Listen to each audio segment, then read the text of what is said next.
میں نے اس کی کوئی تائید کے درجے میں نہیں کہا، میں تو بتانا یہ چاہتا ہوں کہ کس طرح کی ایک مشین وہاں تیار ہو گئی. میں نے جو بات 3 سال پہلے اپنی کتاب کے سرورق پر لکھی تھی کہ ایک ہی سن تھا 712 عیسوی 93 ہجری جس میں اسلام داخل ہوا یورپ میں اسپین کے راستے، طارق ابن زیاد رحمہ اللہ کی سرکردگی میں، اور دوسری طرف اسلام داخل ہوا ہندوستان میں سندھ کے راستے محمد ابن قاسم رحمہ اللہ کے سرکردگی میں. وہاں 500 برس ہو گئے کہ اسلام اور مسلمان کا خاتمہ ہو گیا. کیا وہی تاریخ اپنے آپ کو یہاں بھی دہرانا چاہتی؟ یعنی آپ سمجھے ناممکن ہے، تو اس کی مثال تو موجود ہے. 800 برس جہاں ہم نے حکومت کی وہاں ایک متنفس موجود نہیں. کھنڈرات ہیں، محل ہیں جو ہم نے بنائے تھے، تو تاج محل ہندوستان میں رہے گا، وہ ختم نہیں ہو جائے گا.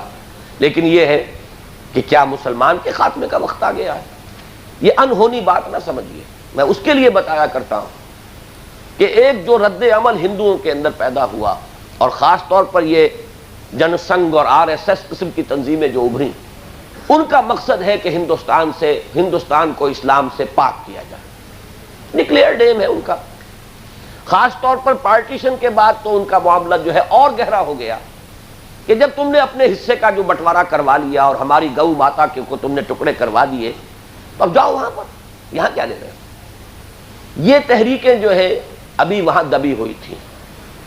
لیکن یہ ہے کہ جب ایسٹ اور ویسٹ پاکستان علیحدہ ہو گئے، ان کے حوصلے بڑھ گئے کہ پہلے یہ پاکستان دو طرف سے ہمارے اوپر جیسے زنبور ہوتا ہے اس کی پکڑ میں ہم تھے، اب یہ ہے کہ وہ علیحدہ علیحدہ ہو گئے، وہ زنبور کھل گیا.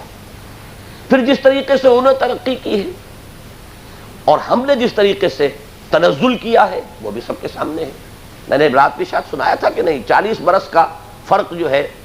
ٹائمز آف لنڈن کے اداریہ نگار نے کہ جو 1947 کے 14 اگست کو جو بھی ایڈیٹر تھا اس نے تو یہ لکھا تھا کہ یہ دو ملک جو بنے ہیں ان میں سے پاکستان کا مستقبل بڑا برائٹ ہے، اس لیے کہ ان کے ہاں نہ تو اتنے نسلی اور لسانی اختلافات ہیں، اور پھر یہ کہ مذہب کی قوت موجود ہے انہیں یونیفائی کرنے کے لیے. جبکہ بھارت کا کوئی مستقبل نہیں ہے، اس لیے کہ ان کے ہاں بڑے نسلی اور اختلافات اور مذہبی اور کوئی قوت انہیں جمع کرنے والی نہیں ہے. اب جو موجودہ ایڈیٹر ہے اس نے لکھا کہ 40 برس کے بعد جب میں حالات کو دیکھتا ہوں تو بالکل برعکس ہے. معلوم یہ ہوا کہ وہ آگے گئے، ہم پیچھے آئے. اب قوت کے اعتبار سے، اسلحہ کے اعتبار سے بھی وہ بہت آگے جا چکے ہیں. تاہم ابھی تک جو ہندو ذہنیت ہے ہندوستان کی، اس کے ذہن کے اندر ابھی ویسٹ پاکستان کا روب ہے. صدیوں کی تاریخ ان کے سامنے ہے، بلکہ صدیوں کے ہزاروں سال کی تاریخ، کہ اسی شمال مغربی علاقے سے لوگ آتے رہے اور فتح کرتے رہے. ہن آئے ادھر سے آئے، مغل آئے ادھر سے آئے، آریہ آئے ادھر سے آئے، پھر مسلمان آئے ادھر سے آئے اور حکومت کرتے رہے. تو یہاں کا ایک خوف ہے. جب تک یہ پاکستان انٹیکٹ ہے وہ خوف قائم ہے.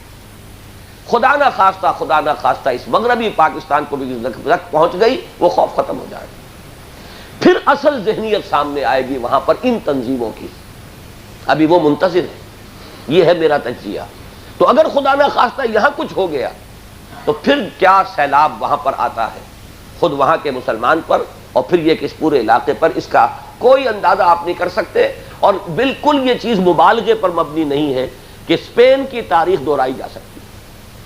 آپ نے پڑھا ہوگا کہ ہندوستان کے بہت سے ریسرچ اسکالرز گئے ہیں اسپین یہ جاننے کے لیے کہ وہاں سے مسلمانوں کا خاتمہ کس طرح کیا گیا.